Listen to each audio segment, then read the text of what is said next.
did play football, but I was a punter. Everybody, we're going to get this comedy show started. Y'all ready for this shit? Woo! All right, coming on stage, very first comedian, Grace Krieger. Yes!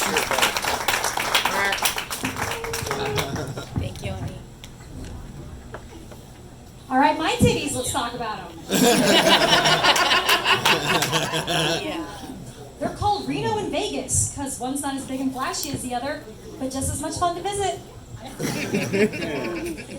I haven't always been such a proud member of the Itty Bitty Titty Committee. When I was younger and it was high school and all the girls were blossoming, I felt a little left behind. It was kind of like they all got their boobs off of Amazon and I got mine from Wish. But there are some advantages to being on the A team. For starters, the other day I posted a topless photo on Facebook and I didn't get flagged for nudity. Take that, Danny. If you need a crawl space shimmy through, I'm your guy. Yep. And you know, I stopped wearing a bra long before the pandemic made it cool. Hear me out, it was great. My whole life I struggled with finding the right bra. You know, it didn't matter how much it was padded and pushed up and lifting and separating. They never really filled the cup and it just seemed kind of pointless. It was like a waste of money. And I was like, you know what, I'm done. I feel more insecure wearing a bra, so I'm over it. And I was worried that when I first started doing this, that I was gonna get body shamed. I thought people were gonna be like, oh my God, she's just doing it for the attention. Look at her, like. And honestly, I'm mostly disappointed that nobody seems to have noticed. Sir. My tits are down here. I'm a ginger, and that's not the same thing as being white. Hear me out, this ethnically diverse crowd.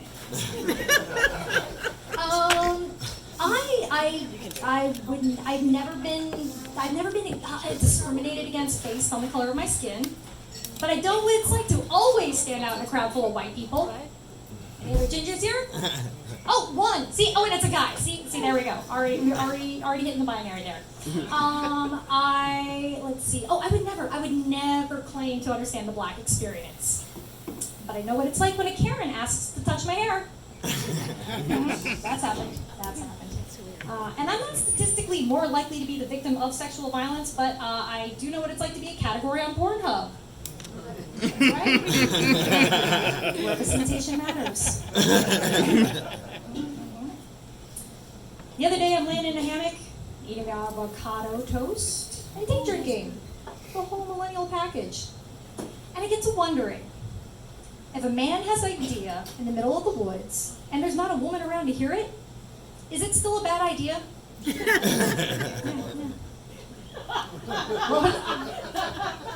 More than likely, yes. Yeah. How long you been married? Which time? Twice.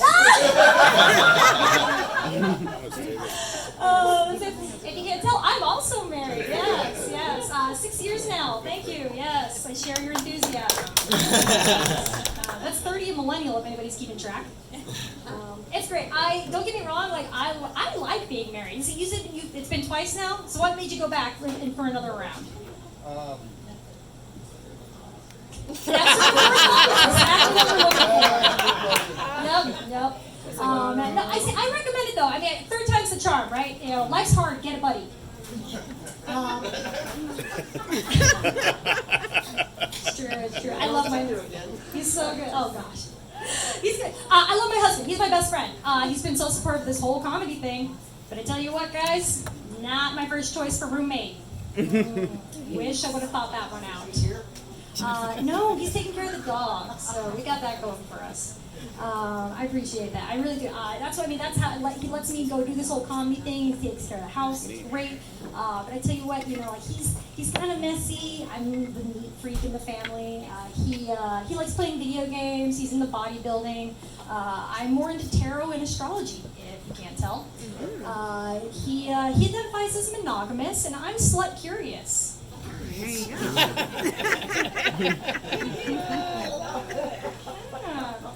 Oh man, I would love to live a free love lifestyle, but it's hard out here for a hoe. A lot of negativity attached to being sex positive female. True. Yes, thank you. You've heard it. You've heard it. When I was single, I did this thing called serial monogamy. I was going from sexually based relationship to sexually based relationship, and it was just, it never ended well. You know, I was kind of always moving on to the next guy before I was done with the last one. What I'm saying is I was swinging from dick to dick like a thirsty Tarzan. Good for you. Oh, honey, no, it gets worse. I had terrible taste in men. Turns out I have a type. Yeah, high-functioning spectrum disorders. Yeah, that hasn't really worked out. I like a guy with more red flags than the Chinese embassy. I thought they were merit badges. I thought I was supposed to collect them all. Well, this one right here, that's for mommy issues. Favorite, personal favorite. This one right here, that is, he's not over his ex. Yeah. Oh, and this one, yeah, he's just not that into you. Personal favorite. That's a good one. That's a good one. Oh man, I was really hoping when I got married, well, not hoping, but I thought when I got married that it would kind of curb these lusts. I thought I would maybe, be a little bit more tame while down, but it turns out, even though I've ordered, I still want to look at the menu. Nothing wrong with that. Right. But my husband's cool about it. I let him know if I have a crush on somebody. He's secure in his masculinity. He's open-minded, and we actually have an agreement that if I'm interested in pursuing somebody outside the relationship, I come to him first. We set some boundaries, negotiate our expectations, and then from there, I am free to continue to be rejected by emotionally unavailable men. Thank you. I don't make it seem like we have the perfect relationship. The other day we got into a fight, a pretty bad one. It got pretty ugly. And, I did what I always do in those situations. I turned to the internet for validation.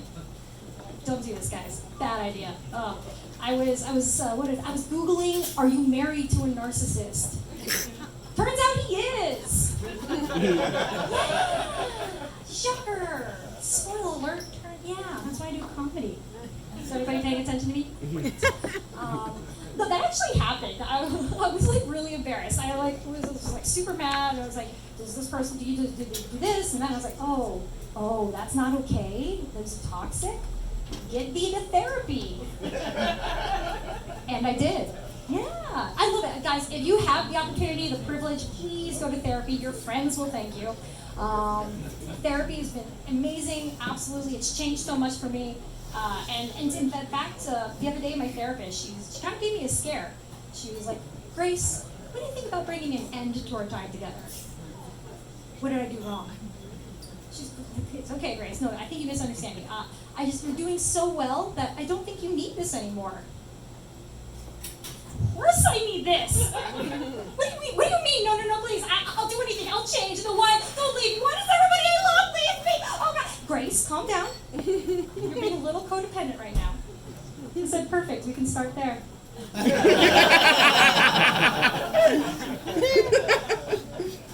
man, it's good times. I was talking to my landlord the other day, and just casual conversation as you do with one's landlord.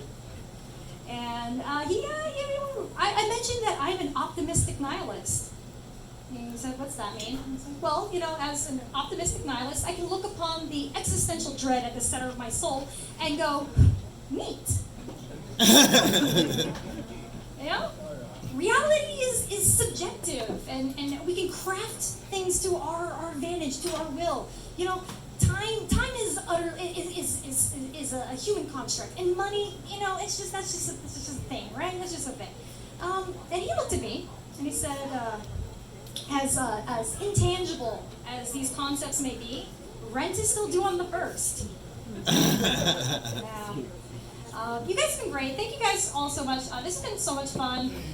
Make sure that you're taking care of your staff, tip your bartenders. Did you know you guys can tip comedians? Yeah! So make sure if you want to find me on Cash App or Venmo, it's Traveling Shoes, SHOOZ. I'm actually fundraising right now because I'm trying to be the first comedian on the moon. Yeah. When I was a little kid, Star Trek was big. It was the 90s, you know, a lot of hope for humanity back then. Anyway, turns out though, you gotta be good at math for that kind of thing, and I'm more of a shapes and colors kind of gal. But guess what? What you all really need to go to space is not the backing of the scientific community or a renewable resource, energy resource, no, just a shit ton of money. So bring it in, guys. I want to let y'all know that I am qualified to go to space because my jokes are a lot like a rocket ship, fast and hard to land.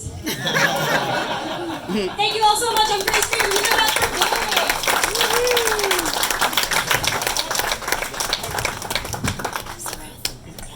Can you use this for you? Give it up for Grace Krieger, everybody. This is for the next one. All right, let's keep this shit going. Give it up. Give it up for Mario Bruno. Yeah!